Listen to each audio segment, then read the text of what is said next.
മണിക്കൂറിൽ 24,000 കിലോമീറ്റർ വേഗത, 2,500 kilometre ദൂരപരിധി. India പാകിസ്ഥാൻ്റെ ന്യൂക്ലിയർ ത്രെട്ടിനെ കൃത്യമായിട്ട് അഡ്രസ്സ് ചെയ്യാനുള്ള ഒരു പരീക്ഷണത്തിലാണ്, ഒരു ശ്രമത്തിലാണ്. ഒരു സുപ്രധാനമായിട്ടുള്ള മിസൈൽ ഇന്ത്യയുടെ ഭാഗത്തു നിന്നും വരികയാണ്. ഇന്ത്യയുടെ ബ്രഹ്മോസ് എന്ന് പറയുന്നത് പാകിസ്ഥാൻ്റെ പേടി സ്വപ്നമാണ്. പാകിസ്ഥാൻ ഞങ്ങളത് ഫ്രീ ആയിട്ട് കൊടുക്കും, നിങ്ങൾ സ്ഥലം കാണിച്ചു തന്നാൽ മാത്രം മതി, ഞങ്ങൾ അത് അവിടെ കൊണ്ട് ഇട്ടോളാം എന്നാണ് ഇന്ത്യ പാകിസ്ഥാനെ ട്രോളിക്കൊണ്ട് പറഞ്ഞത്. എന്നാൽ ഇന്ത്യയുടെ പാകിസ്ഥാൻ്റെ ന്യൂക്ലിയർ ത്രെട്ടിനെ ഇന്ത്യ എങ്ങനെയായിരിക്കും നേരിടാൻ പോകുന്നത്? അതിനെ നേരിടാനായി ഇന്ത്യക്ക് ചില തയ്യാറെടുപ്പുകൾ ആവശ്യമുണ്ട്. അതിൻ്റെ പണിപ്പുരയിലാണ് ഇന്ത്യ എന്നാണ് അറിയാനായിട്ട് സാധിക്കുന്നത്. പാകിസ്ഥാൻ്റെ ആണവായുധങ്ങൾ നശിപ്പിക്കേണ്ട ആവശ്യം വന്നാൽ ഇന്ത്യ ആ ദൗത്യം എങ്ങനെ നിർവഹിക്കും?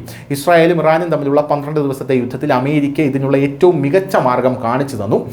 US വ്യോമസേനയുടെ B-2 സ്പിരിറ്റ് സ്റ്റെൽത്ത് ബോംബർ ജെറ്റുകൾ ഇറാൻ്റെ 3 ആണവ താവളങ്ങളായിട്ടുള്ള ഫോർദോ, നദാൻസ്, ഇസ്ഫഹാൻ എന്നിവിടങ്ങളിൽ 14,000 കിലോമീറ്റർ ബങ്കർ ബസ്റ്റർ ബോംബുകൾ വർഷിച്ച് അവ നശിപ്പിച്ചു. ബങ്കർ ബസ്റ്റർ ബോംബ് ആക്രമണത്തെ തുടർന്ന് ഇറാന്റെ ആണവ പദ്ധതി നിരവധി വർഷങ്ങൾ പിന്നോട്ട് പോയി എന്നാണ് അമേരിക്കയുടെ അവകാശവാദം.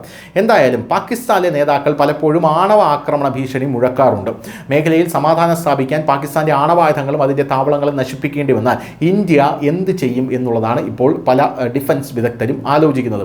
ഇറാൻ്റെ ആണവ താവളങ്ങൾക്കെതിരായിട്ടുള്ള US-ൻ്റെ ആക്രമണം ഇന്ത്യക്കും വഴി കാണിച്ചു കൊടുത്തു. പ്രതിരോധ ഗവേഷണ വികസന സംഘടന DRDO ഒരു ബങ്കർ ബസ്റ്റർ സംവിധാനം വികസിപ്പിക്കുന്നതിനുള്ള പ്രവർത്തനങ്ങൾ ആരംഭിച്ചിരിക്കുകയാണ്. അതായത് ഇന്ത്യയുടെ സ്വന്തം ബങ്കർ ബസ്റ്റർ ബോംബുകൾ വരികയാണ്. ലോകത്തിലെ ഏറ്റവും മാരകവും ഫലപ്രദവുമായിട്ടുള്ള ബങ്കർ ബസ്റ്റർ സംവിധാനങ്ങളിൽ ഒന്ന് ഇന്ത്യക്കും ഉടൻ തന്നെ ലഭിക്കും. സമയപരിധി നൽകിയിട്ടില്ല, പക്ഷേ ഈ സംവിധാനം ഉടൻ വികസിപ്പിക്കുമെന്ന് പ്രതീക്ഷിക്കുന്നു. എന്താണ് ഈ ബങ്കർ ബസ്റ്റർ ബോംബുകൾ? നമുക്കറിയാം, ഹിസ്ബുള്ളയുടെ തലവനായിട്ടുള്ള ഹസൻ നസറുള്ള എല്ലാം കൊല്ലാൻ ഉപയോഗിച്ച ബങ്കർ ബസ്റ്റർ ബോംബുകളാണ്. കാരണം ഇയാൾ ബങ്കറിനകത്താണ് ഇരിക്കുന്നത്. ഈ ബങ്കറിനകത്ത് ഇരിക്കുന്ന ആൾക്കാരെ എങ്ങനെ വധിക്കും എന്നുള്ളതാണ്. ഈ ബങ്കർ ബസ്റ്റർ ബോംബുകൾ മുകളിൽ നിന്ന് വിക്ഷേപിക്കുമ്പോൾ കൃത്യമായിട്ടുള്ള ലക്ഷ്യത്തിലേക്ക് ഇത് പതിക്കും. അതായത് ഇത് പതിക്കുന്ന സമയത്ത് ഇത് പൊട്ടിത്തെറിക്കില്ല, മറിച്ച് ഇത് ഭൂമിയിൽ പതിച്ച് ഭൂമി തുരന്ന് താഴെയുള്ള ബങ്കറിനകത്ത് അകത്ത് കടന്ന് ഇത് പൊട്ടിത്തെറിക്കുകയാണ് ചെയ്യുന്നത്. എന്നാൽ ഹസൻ നസറുള്ള എന്ന് പറയുന്ന ആ ഭീകരവാദിക്കെതിരെ പ്രയോഗിച്ചത് ഒരു ഡമ്മി ബങ്കർ ബസ്റ്റർ ആയിരുന്നു. അതായത് ആ ബങ്കർ ബസ്റ്റർ പൊട്ടിത്തെറിച്ചില്ല, അത് വരുന്നത് കണ്ടതും ഇയാൾ അറ്റാക്ക് വന്ന് ചത്തു എന്നുള്ളതാണ് പ്രധാനപ്പെട്ട ഒരു കാര്യം എന്ന് പറയുന്നത്.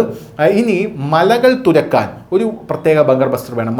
മലകൾക്കടിയിലാണ് ന്യൂക്ലിയർ പദ്ധതികൾ ഇറാൻ കൊണ്ടുവച്ചിരിക്കുന്നത് എന്നുള്ളതാണ് പ്രധാനപ്പെട്ട ഇറാൻ്റെ വാദം. മലയെന്നൊക്കെ പറയുമ്പോൾ നമുക്കറിയാം എത്ര വലിയ ഒരു നാച്ചുറൽ ഫോർമേഷൻ ആയിരിക്കും ഇത് എന്നൊക്കെ ഉള്ളത്.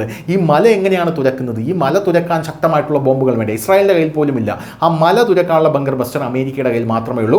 ആ മലയിൽ ബോംബ് വീഴുകയും അത് തുരന്ന് നേരെ മലക്കടിയിൽ പോയി അതിനകത്തുള്ള ന്യൂക്ലിയർ ഫെസിലിറ്റീസ് നശിപ്പിക്കുകയുമാണ് ഈ ബങ്കർ ബസ്റ്റർ ചെയ്യുന്നത്. സമാനമായിട്ടുള്ള ബങ്കർ ബസ്റ്ററാണ് ഇപ്പോൾ DRDO വികസിപ്പിക്കാൻ പോകുന്നതെന്നാണ് അറിയാൻ സാധിക്കുന്നത്. ഓപ്പറേഷൻ സിന്ദൂറിന് ശേഷം എന്താണ് സംഭവിച്ചത് എന്നുള്ളതാണ് ഇതിൽ ഉയരുന്ന പ്രധാനപ്പെട്ട ചോദ്യം. ഇന്ത്യ പടിഞ്ഞാറ് പാകിസ്ഥാനുമായും കിഴക്ക് വടക്ക് ചൈനയുമായും അതിർത്തി പങ്കിടുന്നു. ചൈനയും പാകിസ്ഥാനും ആണവായുധ സമ്പന്ന രാജ്യങ്ങളാണ്.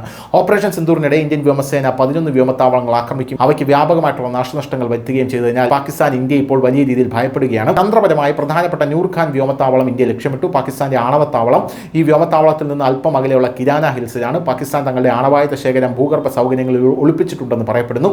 അതിനാൽ നൂർഖാൻ വ്യോമത്താവളത്തിനെതിരായിട്ടുള്ള ആക്രമണം പാകിസ്ഥാൻ സർക്കാരിൻ്റെയും സൈന്യത്തിൻ്റെയും അടിത്തള ഇളക്കി മറിച്ചു. അതിനുശേഷമാണ് ഇന്ത്യയുടെ DRDO ഇപ്പോൾ ബങ്കർ ബസ്റ്റർ പ്രോജക്റ്റുമായി രംഗത്തെത്തിയിരിക്കുന്നത്. പാകിസ്ഥാന് ഇനി സുഖമാണ് എന്നുള്ളതാണ് നമുക്ക് ഈ വാർത്തയിൽ നിന്ന് വായിച്ചെടുക്കാൻ പറ്റുന്ന സാരാംശം എന്ന് പറയുന്നത്. News desk, news India Malayalam.